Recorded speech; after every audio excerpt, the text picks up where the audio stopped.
Join your host, Maddie Roche, as she brings you into a community of fee-only financial advisors who are successfully building profitable businesses that serve the next generation of clients. Learn from innovative advisors whose unique stories will inspire you to dream big and take action on your goals. Are you ready to live your best life and help your clients live theirs? Then you're in the right place. Hello, and welcome to episode 327 of XYPN Radio. I'm Maddie Roche, your host. Today's interview is with Heather Townsend, owner and founder of Townsend Financial, a virtual fee-only firm based out of Scottsdale, Arizona. Heather is in her fourth year of business and is hitting her stride working with over 40 of her most ideal clients, business owners, and professionals with stock compensation. Today's episode covers a lot. Heather shares her wisdom from, as she describes it, her first messy few years. And she talks about why it was important for her to raise her fees a number of times as her confidence gained. Heather has multiple designations and an impressive amount of technical understanding of her niche, but she shares how today she's able to deliver massive value to her clients on an ongoing basis, having worked with a coach and continuing to remain true to her goals. Heather's also a new mom of twins and talks about what it's like to prepare for and enjoy her well-deserved maternity leave, which meant setting up boundaries. She also talks candidly about what it's like to be a perfectionist and what her confidence curve was like after starting her firm, something more advisors should consider when building their firm. If you're interested in building a firm that aligns with your goals, from the amount of money you want to make to who you want to work with, then this show is going to be for you. Tax planning and preparation is an enormous value add for your clients, but taxes can very quickly become overwhelming as an advisor. XY Tax Solutions is the tax team in your corner that works with advisors to offer expert tax services to their clients with 3 different client engagement options to choose from to meet your unique needs. Partner with XY Tax Solutions to integrate tax preparation and planning into your firm, and don't sweat tax time this year. Visit xyplanningnetwork.com/XY Tax Solutions to learn more. Also, be sure to go to xyplanningnetwork.com/VIP to join our private group just for XYPN radio listeners. It's a community of advisors we've all been looking for that's there to provide support when we need it the most. Best of all, it's free. I encourage you to check it out. Again, that's xyplanningnetwork.com/VIP. Hello, Heather. Welcome to XYPN Radio. It's so nice to have you. Hi, Maddie. It's nice to see you again. It is always wonderful to see you and chat with you. Heather, why don't you introduce yourself to our listeners? Tell us a little bit about yourself and your firm. Hi, everyone. I'm Heather Townsend. I've been a member at XYPN for, I think, 4 years now. I started my firm a little under 4 years ago, so not yet 4 years. I'm a certified financial planner, CPA, certified student loan professional, and a registered life planner. I think I need to get some more designations. I don't know. Definitely. Let's add a couple more, please. Why don't you give us a kind of an overview of how many clients you're working with? I know you said you're in year 3, and we'll kind of go back in time after that. Okay. I'm working with about 40 clients ongoing. I have a few hourly engagements on top of that, but 40 are my ongoing annual planning clients. Wonderful. I do like asking this question, but where was Heather Townsend 10 years ago? What were you doing before you started your firm? I was working at Ernst & Young in taxes, working 80-hour work weeks. Oof. I think I was in New York City at that time. Yeah. I mean, I was in my young 20s, living it up, but working too hard and making way below minimum wage when you divided your hourly rate, by, yeah.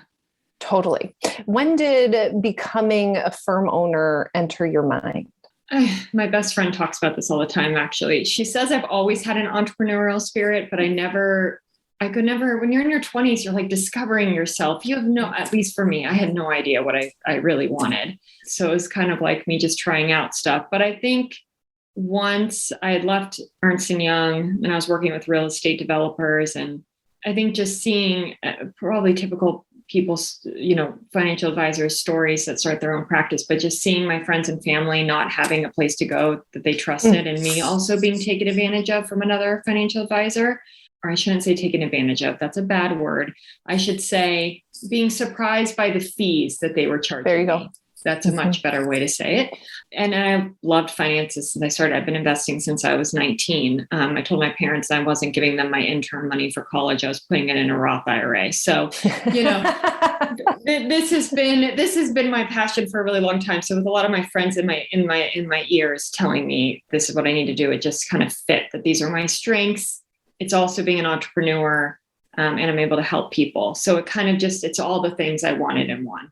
Oh, beautiful, beautiful. And we'll get to how you're living your best life a little later in the show. But Heather, I'm interested in actually the relationship you mentioned with a former advisor. What was that like? Were you working with a financial planner as you were going through college and afterwards? Yes, because I didn't know any better. I didn't know how to trade stocks. I don't even know if E-Trade was around at that time. Or online, I knew E-Trade was like kind of the new first, I think, online platform. I don't remember, so long ago, but I was working with my parents' financial advisor. Who else do you go to? And so, I was coming up with ideas when it's like 2008 on college campus. And I saw all these college kids have Apple computers. And I was like, I want to invest in Apple. And so I doubled my money in that. And then I came to find out like he was taking fees off of my gains, my ideas. And, it was just a simple question to him one day of being like, I never pay you. I've never written you a check. How do you get compensated? And when he explained all the ways, I was a little shell shocked. Oh, wow. And so when did you realize fee only planning was a thing? I think when I wanted to go out on my own, I was researching how to do it in a way that I felt good. And that's where I think XYPN popped up and was with you guys and your great, amazing marketing, explained it in a way that I knew was possible. And I was like, that's what I want to do. Oh, I love that. So then you opened Townsend Financial.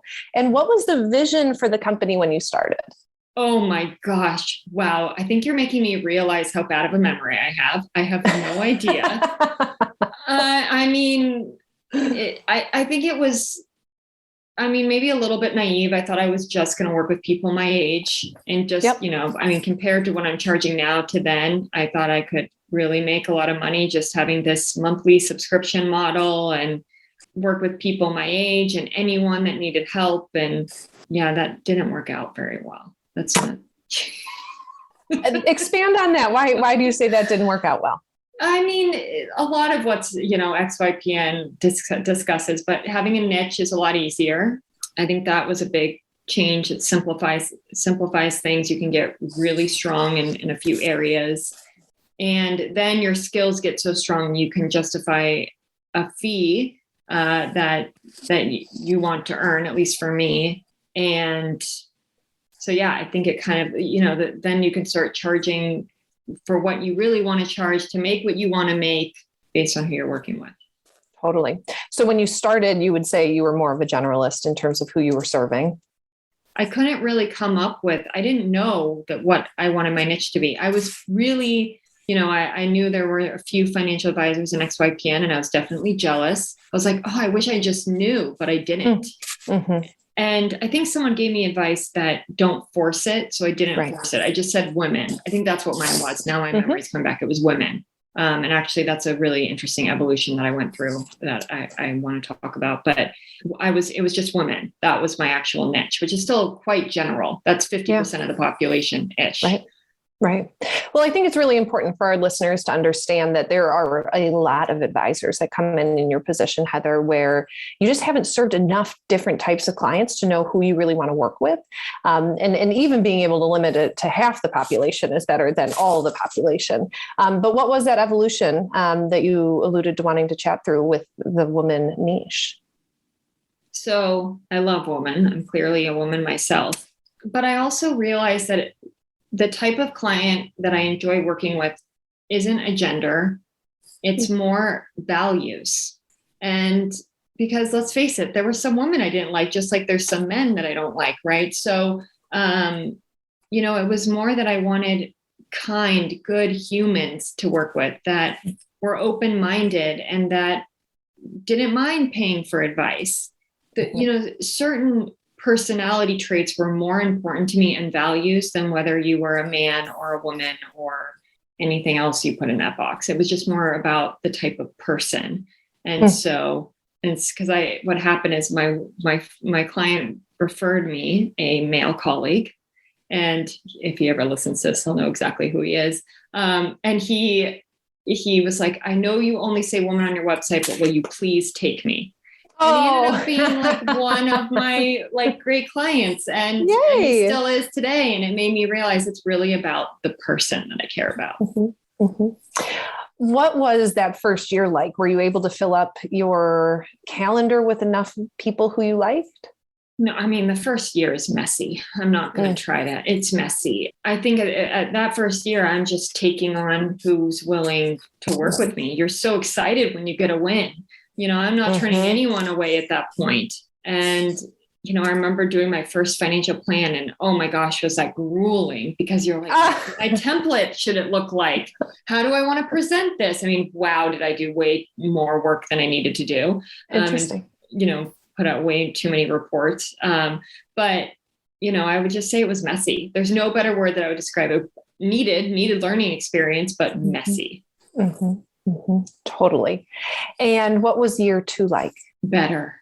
It gets better every year, everyone. It gets better every year.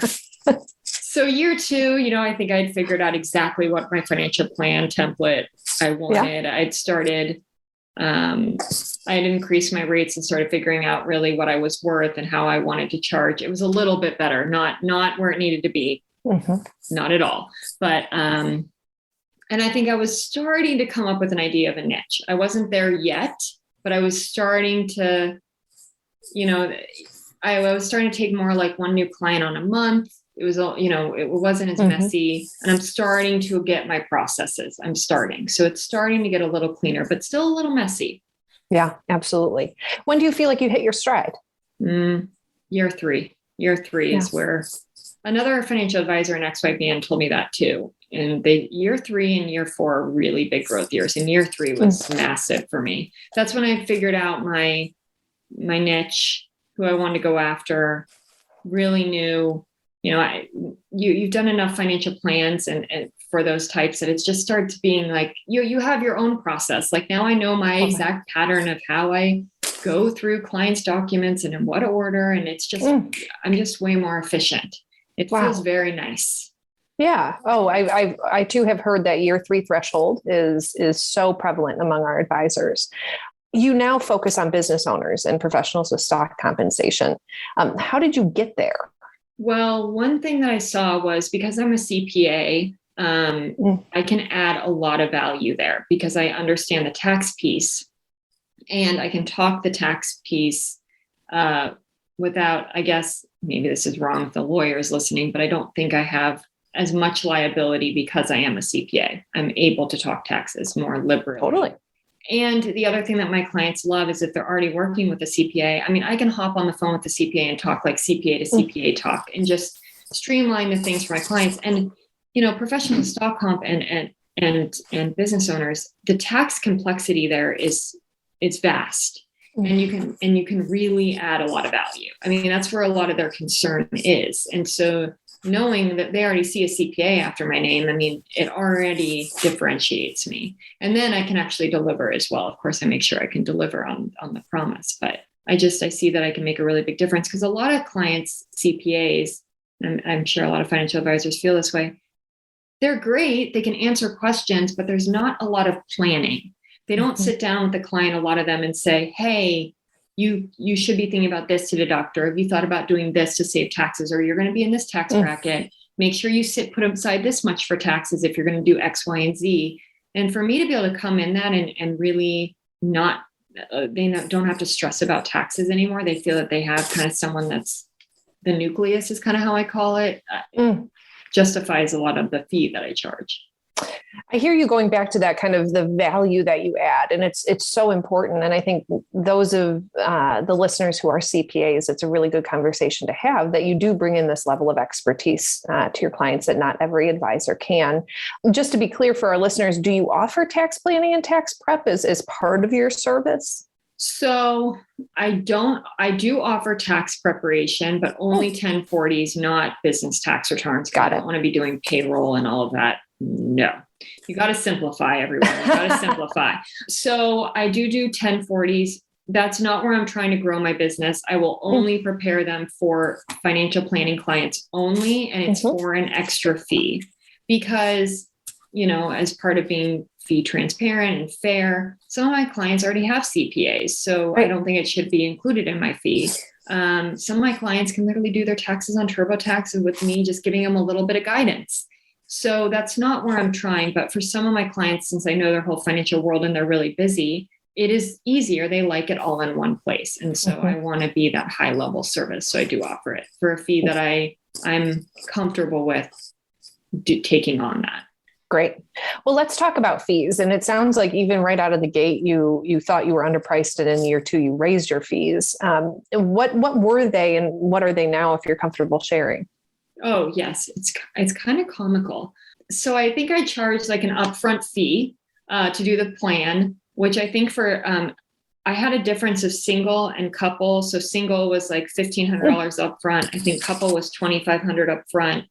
And then after I did the plan, they got to choose if they wanted to be ongoing, is how I kind of termed it. And the ongoing was like $149 a month for single. And hysterical.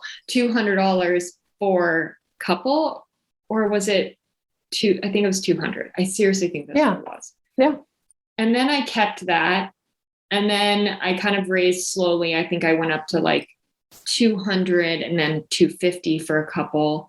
And then I went up to, still with the upfront fees. Then I went up to the ongoing being like 250 for single, then 350 for couple. You're going to see how many times I've changed it. Hold on. It keeps going. Yeah. Then I started working with a coach, which I will talk about. And she was like, what the fluff are you doing? Like, you are undercharging. And she's like, you want to make X in your firm. Like, there's no way you're going to do it doing this. You're doing way too much work, undercharging. So then I increased listening to her, and I was like, okay. And she talked me out of doing the upfront fee. She's like, this is another thing I'd love to share with XYPN advisors, which I thought was a great point. It was really hard for me to get around, but she's like, charging the upfront fee is teaching clients that most of your work and value is upfront. And that's not what's true. It's actually the ongoing work that you do that is the value, keeping them on track, talking them out of things that you can't put a value on. So, I got rid of the upfront fee at that point. This was just actually beginning of 2021. Yeah. So this is very new. So this year. And I went up to 6,000 individual, 8,000 couple annual plan. Yeah. And got rid of the upfront fee. So still kind of similar in the first year, if you count upfront plus the 250 or 350 for couple, it was kind of similar, but it was just taking up out the upfront fee. But that was a big jump for me. That was a huge change. And then she got her wish. Her name is Elizabeth Jaton. I always say her last name, or I think that's it, but she's amazing. My wish has always been that I have a 10,000 minimum, but I didn't think I was ready. She talked me into it. I think having twins kind of pushed me over that threshold, but I was like, all right, I just got to do it. So now my minimum is 10,000, and I don't have a difference between single and couple. Wow. Congratulations, Heather. Thank you. I feel like I have arrived. You have arrived. And I mean, from a consumer standpoint, 149, 200, it sounds so doable. It sounds so accessible. I know so many advisors want to start there, but once we all know the kind of work that goes into it, 149 doesn't pay for a quarter of the time that you'll spend just thinking about the client throughout the month. And then to always go back to what is the value, but also to work backwards like you and Elizabeth did about what do you want to make and what do you need to charge to get there. Did you raise those fees on all of your existing clients every time? No. So that's what's coming up. That's 2022 is I have to start raising current clients, and some of them I think have to graduate because I just don't feel right about charging them that fee. But that is my next step of next year. Some of them I have raised along the way. Washington I had to get down to 5 clients in Washington because I wanted to unregister. Good for you. Yeah. Oh, don't even get me started on that one. But it had, if I can only have 5 clients in Washington, it had to be the ones that were willing to pay me my top rate. So that was my first raising fees. I actually had one client ask to pay me more. That was the best one. Yes, that's happened. They saw that I had raised my fees and they didn't want to be the client that was underpaying me. So they asked for me to raise their fees. Incredible. Wow. I know. I know. Dream clients. And so now this year is 2022 is the year that I'm going to come up with this month. I'm coming up with the plan, and 2022 is the year I'm going to implement getting all my clients on the new fee schedule. I'm interested in this kind of upfront fee conversation that you and Elizabeth had. I've never actually thought about the upfront fee teaching kind of a not bad behaviors, but a value disconnect in terms of where your value really does come from.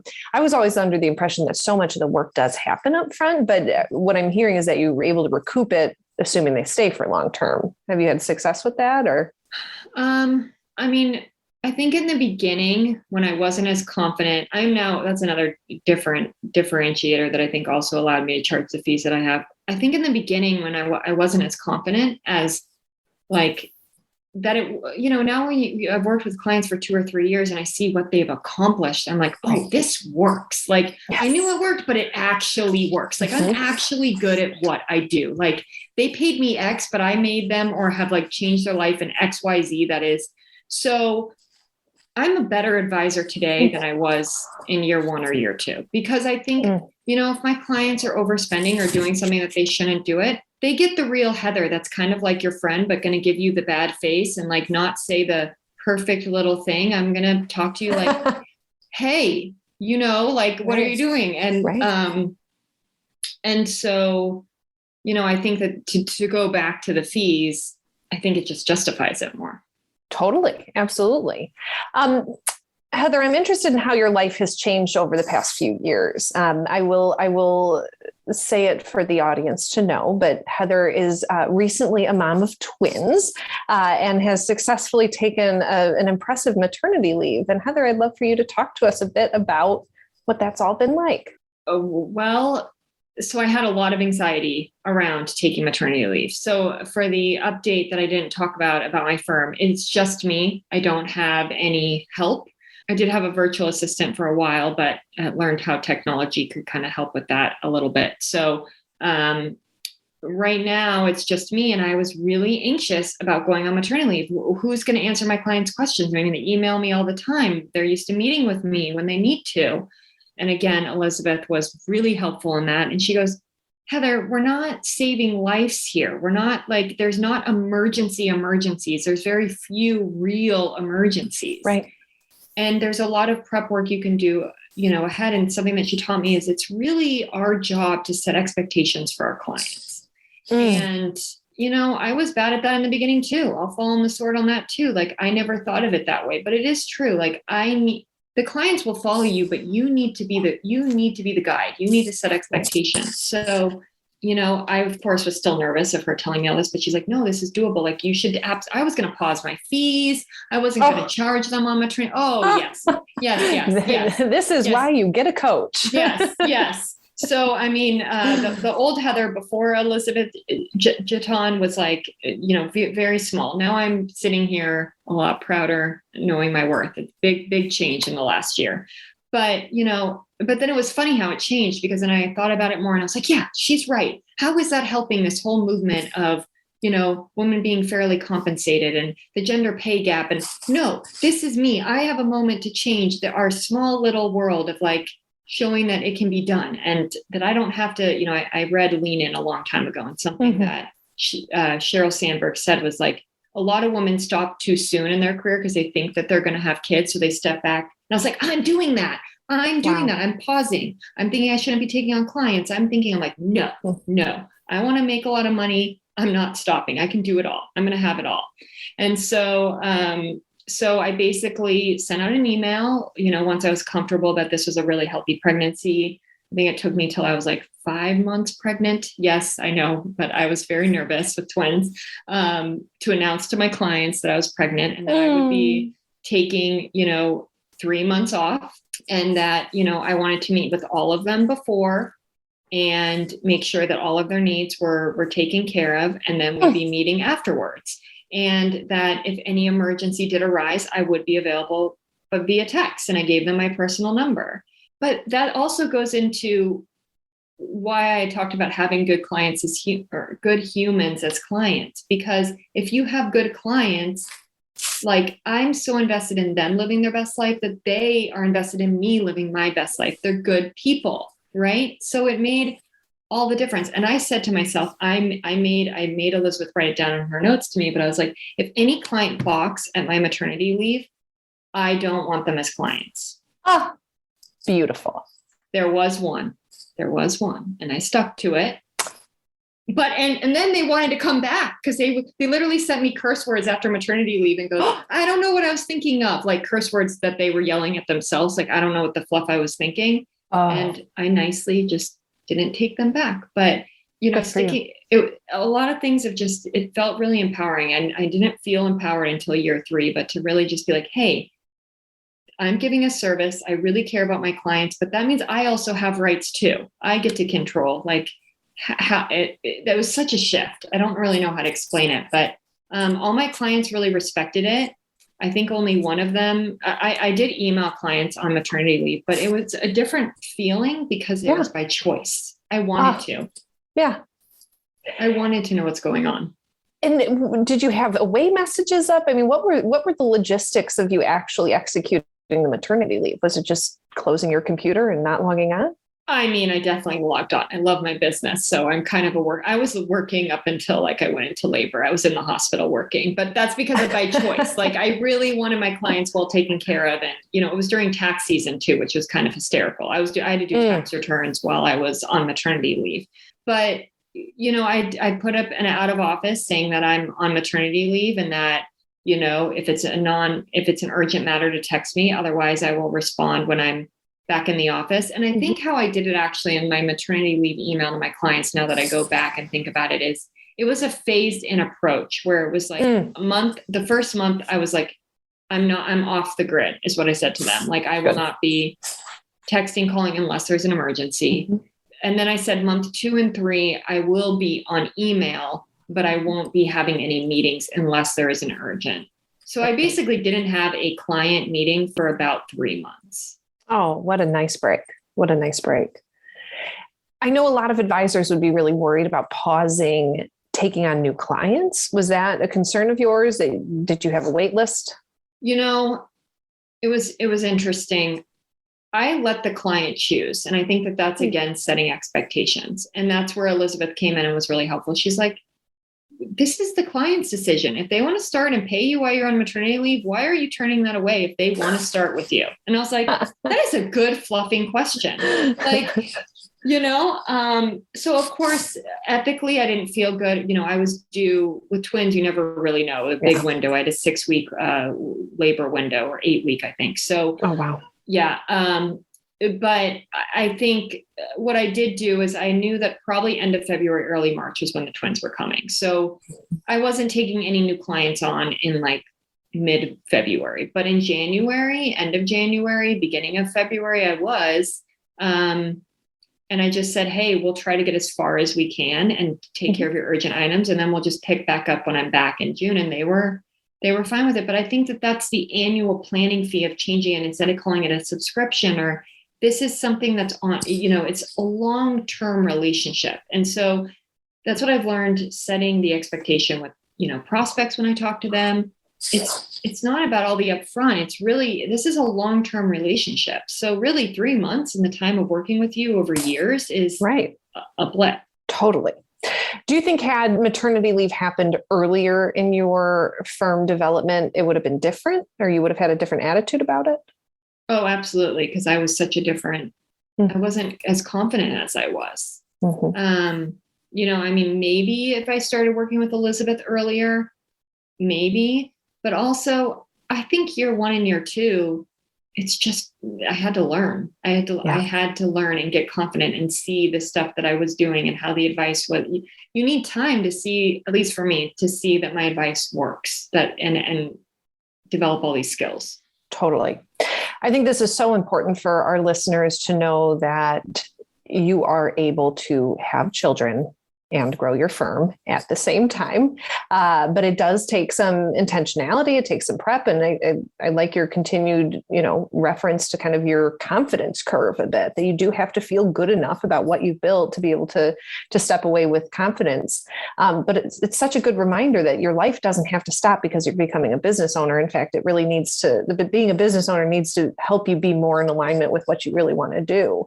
And how would you say that being a business owner has let you be who you want to be this year now that you're a mom?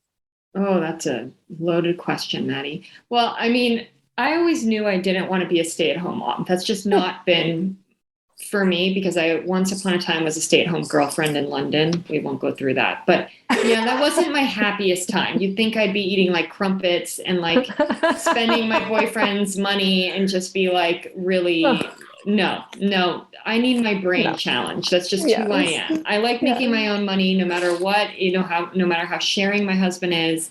I like to be able to like walk in and be like, hey, I want to get that black dress and not feel any guilt about it. And the guilt is all me, but I'm a financial planner. I'm an investor at heart. I need to be making money. It's just who I am. Yeah. And so it's really cool to be able to be like, I can do it all. And to show women that you can do it all. I mean, I had to create my own paid maternity leave. I have to juggle being a business owner with all that it comes, and being a mom and a wife and a friend and a daughter, all of those things. And I think some women are just like, oh, how are we going to do it? How am I going to do it all? And when I was going through this, it was very hard for me, except within XYPN, to find many women that are business owners and moms. Yeah. And like, at least in my friend group, a lot of my friends are either stay-at-home moms, or they're working for an employer. They're not business owners. And I think being a business owner is very different. Totally. So yeah, I just think I wanted to be able to have it all. And I think that's another confidence boost of like, hey, this is actually possible. It's happening. It's kind of like a pinch me moment. It's like, wait, because having kids didn't come easy to me either. So that's a dream come true. It kind of all just came aligned. Like when I got my confidence in my firm, I got pregnant, everything just fell all in one bucket at once. But, I just wish I got my fluff together a little, like my head a little earlier, but. I'm interested in revisiting this confidence curve a bit, because you worked at Ernst & Young, you were a CPA. What do you think was missing in your confidence that other advisors might be able to get before they jump in? Well, I had never worked at a financial planning firm. So even though I've done financial planning and read all these books and studied it and done it myself and done it for my friends, I've never done it in a working environment. It's very different. So I just got the CFP by like studying and passing it. And, so I was like, so basically everything I've created is kind of not based on like what I had seen in a company. It's by how I think financial planning should be done, but I've never seen it done in another company. Right. Well, another really good reminder that you don't have to have 8 years of experience at a fee-only firm to make this happen. You came with tactical, tangible experience that is of value to your clients, and then you were able to complement it with a number of different designations. So your commitment to ongoing learning is impressive as well. Well, thank you. It was definitely, I think that was the confidence curve, though. That really, if you haven't seen it or done it something before, I'm a one that learns by doing, not by, or at least with my confidence, like I need to see it done. Even though you can read it, you can study it, I have to do it. Totally. It'd be fun to see that first financial plan and compare it to your current ones. Oh, it's hysterical. Later. I can summarize it in 5 seconds. Well, not 5 seconds, but 30 seconds. The first one was like 30 pages with a lot of writing and all these instructions, and took me like 20 to 25 hours just to write. Oh, wow. And then now I think it's 5 pages.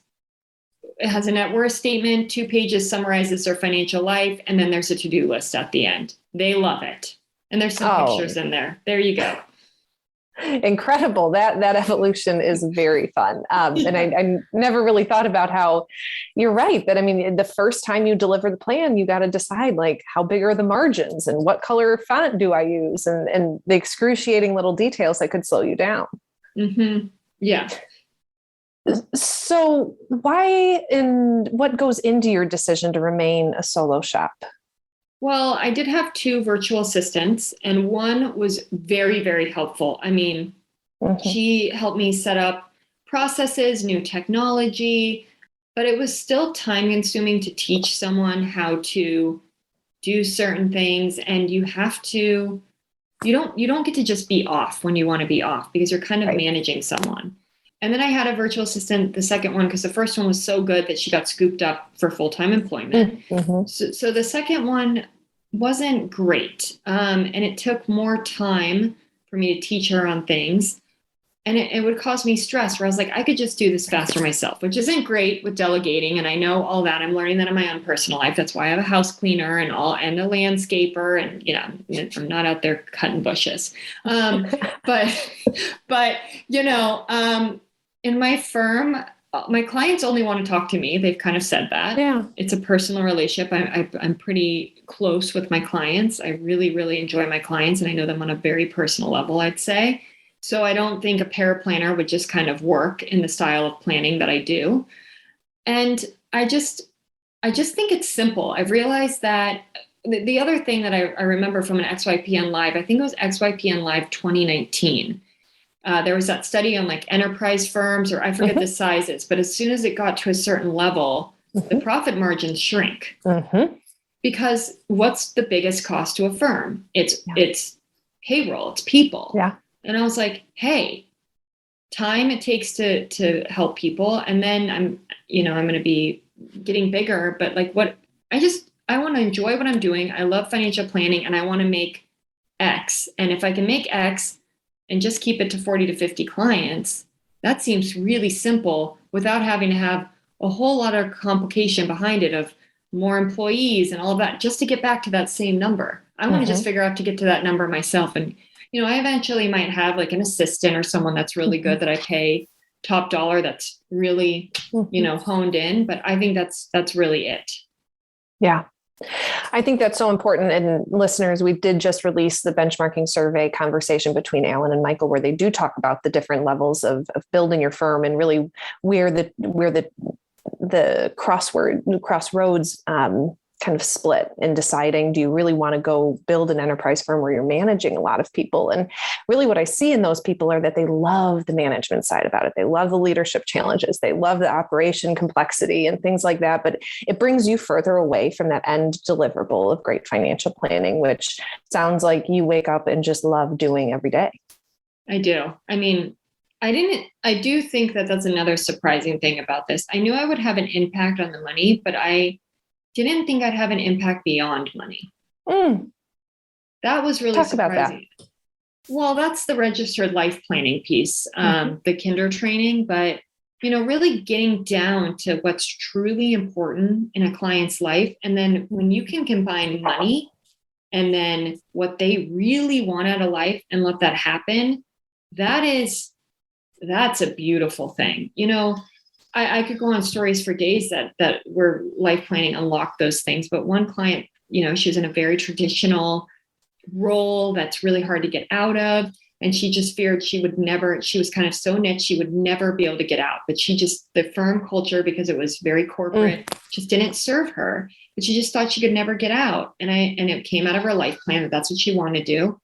And she's like, I'm never the unicorn. That's what she said. I'm never the unicorn, the person that gets out, that one, I have to be a unicorn for this to happen. I'm like, you can be the unicorn. And through life planning, we figured it out. She got out and she's probably going to make more. So, it's like, that's just one story of many that I could go on and on about what has happened in my clients' lives through working with me. And it's not me doing it, but it's, I think, having someone believe in them or having them say it out loud, and then giving them the financial security and showing that the money's there, and having someone be there, because money is a really important factor in a lot of decisions in life with people wanting to do things. And so if you have this like cheerleader there, that's basically like, you're okay, go for it.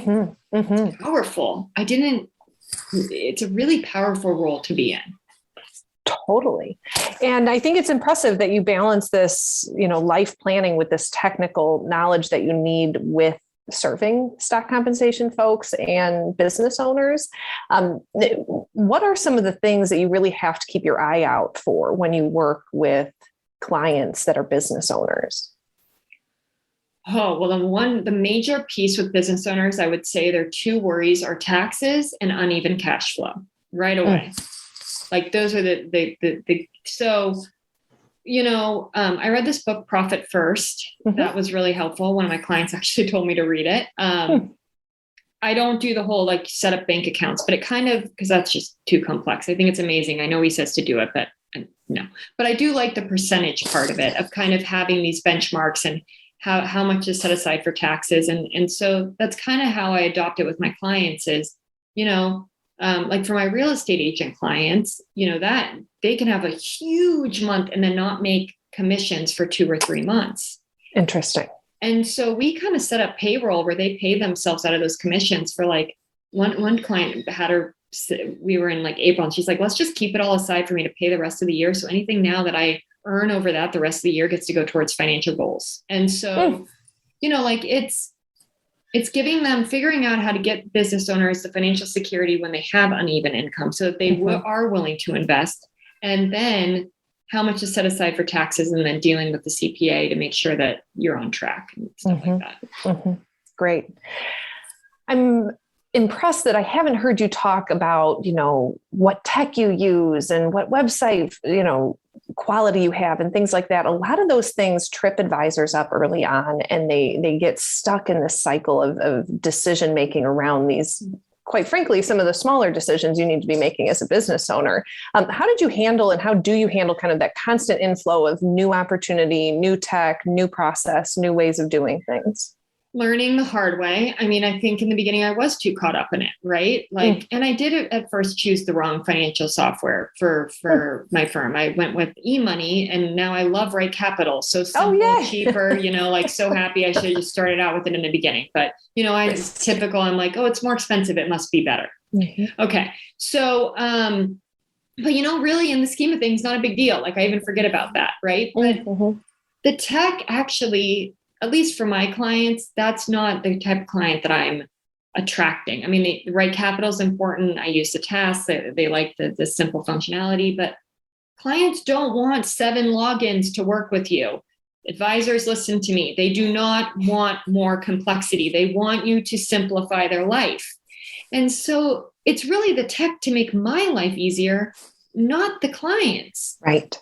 I need to simplify things as much for the clients so that they feel that, yes, they're getting value, but they want their financial life to now be more simple. I've never heard a client be like, I want you to make my life more complicated. Who has said that? Finances are already overwhelming for clients. So I don't throw a lot of tech out at them. And that's not, one new one that I am getting on, which I haven't added new tech on in a long time, but I think I am going to add on Plan, which is import the tax software and then be able to do projections. I mean, I've been using my tax software to do that, but I mean, hey, this sounds amazing. So I'm going to trial that out. But that's me just showing a report to a client in a meeting versus they now have another login. I would say to decide tech, if I can help any advisors early on, is does it make the client experience better?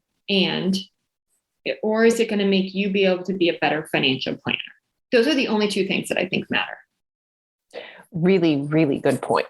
And to put on your consumer hat once in a while and say, does this actually make someone feel more complicated or confident in their work and their work with you?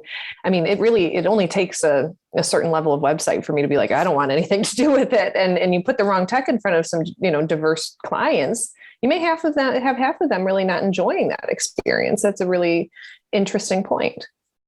Well, and I think clients, at least that are coming to me, I mean, now there's robo advisors. I mean, really, if anyone wants to invest and not deal with a human, they're not going to be working with me. I'm expensive. I'm not cheap. I mean, so, they're wanting that human piece, that human element to explain it in terms that they can understand, to make them feel good about it, to make them feel secure, to feel empowered by their decisions. So tech, I don't think is really involved in that. Yeah, absolutely. The expertise definitely is. You definitely need the expertise. You got to get this right, but I don't think that's tech. Great point. Another thing you did throughout the past 4 years was move across the country. And you moved from a state that we've already alluded to in this podcast. It was a difficult one, which is the state of Washington. And if anyone has interest in that, just head over to the VIP group and ask about it, or join any XY advisor that has any familiarity with Washington. But we don't need to go into it necessarily in detail. But what was the transition from state to state like? Because I know that is also something advisors are a little hesitant about doing once they start their firm. Yeah. So I guess I should also say I'm pretty much a virtual practice. I do meet some of my clients in person that are in Arizona. I now live in Arizona, and but it's not needed. It's more because it's fun, or like, why not? It might be easy. But most of my clients are around the country, and that was another. Heather not being very confident, adding way too much anxiety to something that wasn't really a big deal. But I thought my clients were going to leave me. Then when I told them, most of my clients were in Washington, and I thought, hey, I'm moving to Arizona, they're all going to leave me. And this was only a year in, or I think I was it's worse. I think I was only 6 months into my firm when I did this. So crazy.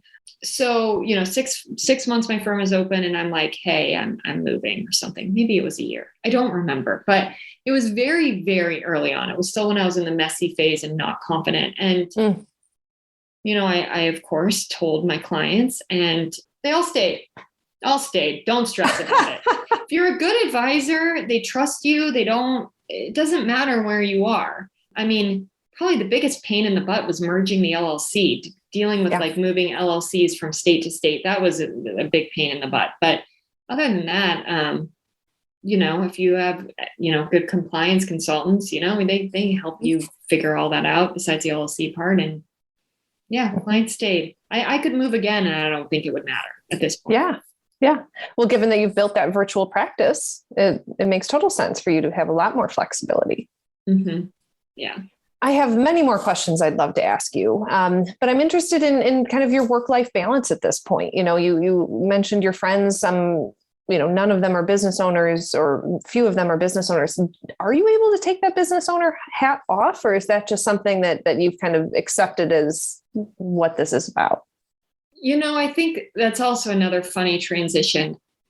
In the beginning, when I was figuring out all these things and like maybe not having the confidence, and you're still learning as a business owner, you're still learning with your clients. They're bringing you're getting newer questions all the time that you haven't dealt with. Now my clients' questions are more, not, some of them are new, of course. I think that's always what keeps me interested, is that clients are always bringing me something new. But I now have the confidence of how to deal with things, where I know what's out of scope. I don't have those clients anymore that give me that really icky feeling in my stomach. So my company doesn't feel heavy to me. I don't know how better to explain it. It feels, I enjoy it. I don't get stressed out to open my email box. I'm like, what did a client tell me today? So work-life balance, I would say I have it because I choose my calendar. Like, I can block off time. I don't count how many hours I work. I'm sure I work 40 hours. I'm sure. I don't know, maybe less, but I don't count it. I mean, I count client work as far as, because I'm tracking time in case a regulator ever wanted me to justify my fees, because I could. But, I honestly can't tell you how many hours I work. I know that I can tailor my firm to live the life I want.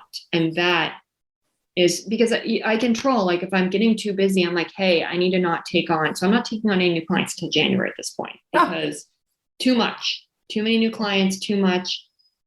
I don't want it. I mean, sure, I could make more money and that'd be great, but then I'm not having the work-life balance. So you have this control as the business owner. And I decided to be in the driver's seat instead of the passenger seat along for the ride. So now I love my firm because I love my clients. So I would say to round that out to advisors, like, be choosy who you take on. Like, it's never worth it to take on that client that you have that, boy, did I make that mistake. That was year 2. Where you take on the client where you're like, ooh, this one makes me nervous. Oh yeah, there was a reason they made you nervous. I want to help all my clients. If they ask me questions, they're really good questions, and they're things I'm happy to answer. Totally. I think trusting your intuition is a theme of what you're talking about, Heather, and that, you described it with the feeling in your stomach of, oh, I don't want to open my email. If advisors are feeling that every day, burnout is going to happen, and you're going to hate the firm, and you're going to resent what you've invested all your time and money into. And, to be able to start out of the gate with knowing that your goal is to be excited to open your email to see what clients bring you is a really, really good reminder. And maybe just as some context around, what was it about those clients that would make you feel like that you weren't jumping to work with them? Just maybe so listeners know who to look out for. My hardest one was the first client I ever fired. And I can only tell the story as a way to explain it. But I did get a weird feeling. She seemed just very frantic. I don't know how to, not maybe frantic, but just very stressful in her situation, complaining, just not happy, but fine with fees, all of that. But, there was always someone to blame about something. And it didn't seem like her life was very organized. And so she was always complaining because everything was, well, you know what, people, there's a reason if everything in someone's life they're complaining about. Yeah. So it was only a matter of time where I became the person to blame. Mm-hmm. Mm-hmm. And it was regarding a mortgage. And, I had said, she was taking out a HELOC for a construction loan. And I don't know any of the underwriting rules I'm not a lender. I don't loan money. And I said, I don't know. And they change all the time. And so I go, go find your HELOC broker person. And I found her referrals and whatever. And she started on the construction before. So for everyone to know, so you can add value even where it's not in your scope, but don't start construction until the loan happens, even if you do have the equity, because they might not give you the loan. If the roof is off, it's a really small, minor detail. If the roof is off, they won't give you the loan or something. Well, I didn't know that they were taking the roof off. I didn't know any of this. I just knew they were doing a refurbishment, and I knew how much it was and that we were going to take a HELOC out, and I gave them a HELOC referral to a person. But she blamed me. That was my fault that she didn't get the HELOC. And even though I found a really amazing mortgage broker to get her out of a really bad mess that she had put herself in, then she was upset because the mortgage broker sold the loan, which for people who know about this stuff, that's very typical. Right. So I was seeing this trait of she's just blaming everyone. But even me to talk about it today, that feeling of disappointing a client, I still go back, even though I know, even the mortgage broker was telling me, Heather, that's not something you should know. Not even most mortgage brokers know that. But I still took at fault. I still felt bad about it. But they were a great client in the sense that they fit all the financial things, all the complexity, all the value it could have. But because of that personality trait, I had to let her go. And to fire a client on the phone that's hard. That is really hard. And I mean, she ended up respecting it, but it was horrible. But then the weight, oh my gosh, that's why now when I've had to fire that other client that wasn't willing to do the maternity leave thing, the weight every time that you do it, when you finally, that's what makes it worth it. So once I felt that, I was like, oh, I should have done that sooner. And then now I'm starting to get that feeling in my stomach. I know maybe it's time to let go of that client or that they're not a right fit. Now there's way less of those situations. I probably only had 2 or 3 in my firm, but now I'm a lot more picky when I'm talking to someone in a prospect call too. Heather, you've brought up so many good things on today's podcast. And I'm interested in, if you were sitting back at Ernst & Young before you started your firm, and maybe you knew that you wanted to start your firm and it was a couple years out, would you have done anything during those years that maybe our listeners could start doing to prep themselves for some of this? No, I knew you were going to ask me this, and I was trying to think of it. I'm really trying to think of this, but I will say this is actually a really funny thing. Being a business owner is going to really, if you have maybe some not strong suits in your, you have really high anxiety, or you're a perfectionist or whatever, your business is going to really maximize those and show them to light. Speaking from experience? Oh, yeah. So this might be a little like TMI or whatever, but like, maybe just really be aware of those. Maybe having a good therapist along the way might be helpful if you're one of those, like, when your mind is right, you show up better for your clients. And being a business owner, especially in those first few years, I mean, it's so personal when a client, like if someone doesn't want to work with you, it's personal versus like if you're working for a company and someone doesn't want it's again, the company, when it's your firm, it feels personal. That might have feelings in it that you've never experienced. There's a lot of things, at least with being a business owner for me, that brought out that I didn't expect. Wow. Feelings, emotions. And it's very extreme in the beginning. You go through very extreme highs and lows. They do get better. They do. Now it's kind of like, oh, okay. Like, but in the beginning, it's like, oh, I got a client. Oh, that client didn't want to work with me. Oh, I got a new client. Oh, like I haven't gotten a client in a while. They're very extreme and it kind of just levels out over time. So just being prepared for that, I think it's more emotional than I expected. Mm-hmm. Heather, it has been a total pleasure to have known you over these past 4 years and to have sat with you for the past hour and heard about your journey. And I learned a lot on this podcast, and I hope our listeners did too. But I really just want to endlessly congratulate you on the personal growth you've gone through and the professional growth you've gone through and the impact you're having on your clients' lives, your family's lives, and this industry. It's really, really impressive to see. Oh, thank you. Well, and I hope I was helpful to any advisors out there that are wanting to go and do this type of planning and do what's right for the client. Like, go do it. It is so rewarding. That's what I have to say. It totally is rewarding. And I think that this is a really, really great example of that. So thank you so much for sharing your time, Heather. I appreciate it. Thank you, Maddie. Tax planning and preparation is an enormous value add for your clients, but taxes can very quickly become overwhelming as an advisor. XY Tax Solutions is the tax team in your corner that works with advisors to offer expert tax services to their clients with 3 different client engagement options to choose from to meet your unique needs.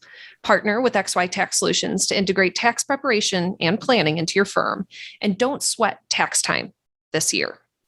Visit xyplanningnetwork.com/XY Tax Solutions to learn more. Be sure to join our VIP community at xyplanningnetwork.com/VIP to hang out with other XYPN radio listeners, ask questions for future mailbag episodes, and finally, to find a community of like-minded financial advisors. Thank you so much for joining me today. We'll see you next time. You are not alone and you are not crazy. It's scary starting, building, and growing your own financial planning firm, and that's why we put together a free private community just for you, the Cutting Edge Financial Planner. Go to xyplanningnetwork.com/VIP or text XYPN Radio to 33344 and join a network of thousands ready to change the lives of Gen X and Gen Y clients.